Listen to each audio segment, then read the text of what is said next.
নমস্কার বন্ধুরা, সবাই কেমন আছো? আজ আমি পকোড়ার রেসিপি আবার নিয়ে চলে এলাম। আজ আমি মাছের ডিম ও সবজি দিয়ে পকোড়া বানাবো। তার জন্য এখানে ঝিটি করে বাঁধাকপি কেটে নিয়েছি আলু, কাঁচা লঙ্কা, পেঁয়াজ, ধনেপাতা আর রসুন। এখানে আমি আদা দেব না, রসুনটা দেবো, যেহেতু এখানে মাছের ডিম আছে, খেতে ভালো লাগবে। আর ধনেপাতাটা কম হয়ে গেছে, তোমরা একটু ধনেপাতা বেশি দিও। আমার ঘরে ধনেপাতা বেশি ছিল না। তারপরে এখানে নিয়েছি আমি বেসন।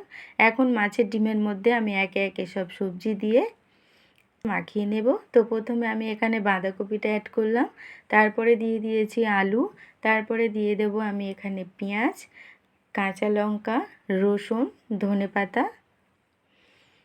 সব সবজি আমার দেওয়া হয়ে গেছে। এখন আমি দিয়ে দেব পরিমাণ মতো লবণ।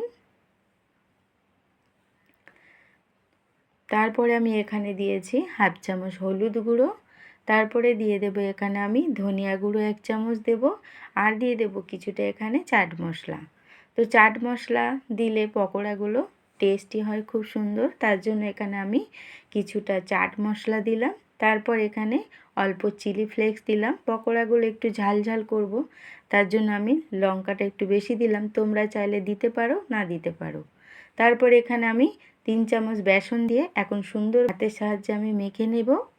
তো এখানে কিন্তু কোনো জল ইউজ করবে না তোমরা। আর মাখা হয়ে গেলে কিন্তু তোমরা বেশি দেরি করবে না, সাথে সাথে পকোড়াগুলো ভেজে নেবে, তাহলে ক্রাঞ্চি ভাবটা থাকবে, মুচমুচে হয়, খুব সুন্দর হয় পকোড়াগুলো। রেখে দিলে কিন্তু ততটা ক্রাঞ্চি হয় না, নরম লাগে, তার জন্য আমি সাথে সাথে ভেজে নেব। এখন কড়াতে তেল দিয়েছি, তেলটা গরম হয়ে গেছে। এখন আমি ছোট ছোট করে পকোড়াগুলো ভেজে নেব। তো আমি এখানে ছোট ছোট করেই ভাজি। বড় করে ভাজলে ভিতরে নরম থাকবে, খেতে ভালো লাগে না। তো তোমরা চাইলে একটু বড় করতে পারো। আমি এখানে ছোট ছোট শেপে পকোড়াগুলো ভেজে নেব। মিডিয়াম আছে পকোড়াগুলো ভেজে নেব।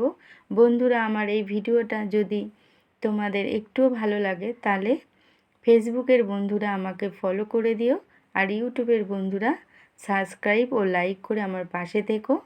তাহলে নতুন নতুন ভিডিও যখনই আমি ছাড়বো তোমাদের সামনে চলে আসবে।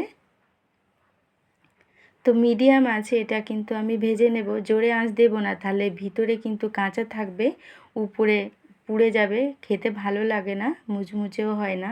তার জন্য পকোড়া যখনই ভাজবে মিডিয়াম আঁচে ভাজতে হবে। তো আমার লাল লাল করে সুন্দর করে ভাজা হয়ে গেছে। পকোড়াগুলো ফুলে কতটা বড় হয়ে গেছে তোমরা দেখতে পাচ্ছ। তো এখন আমি তুলে নেব তেলটা ঝরিয়ে। তো এই মাছের ডিমের পকোড়া সাধারণত আমরা পেঁয়াজ লঙ্কা দিয়ে করি, আজ আমি সবজি দিয়ে করেছি, খেতে অসাধারণ হয়েছিল। তোমরা একবার বাড়িতে ট্রাই করে দেখো কতটা সুন্দর হয়েছে।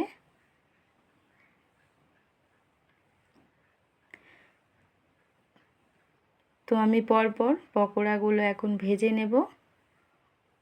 একইভাবে আমি মিডিয়াম আঁচে সব পকোড়াগুলো সুন্দর করে লাল লাল করে ভেজে নিয়েছি। তো আমার রেডি হয়ে গেছে আজকের পকোড়া। তোমরা আওয়াজটা শোনো কতটা মুচমুচে হয়েছে।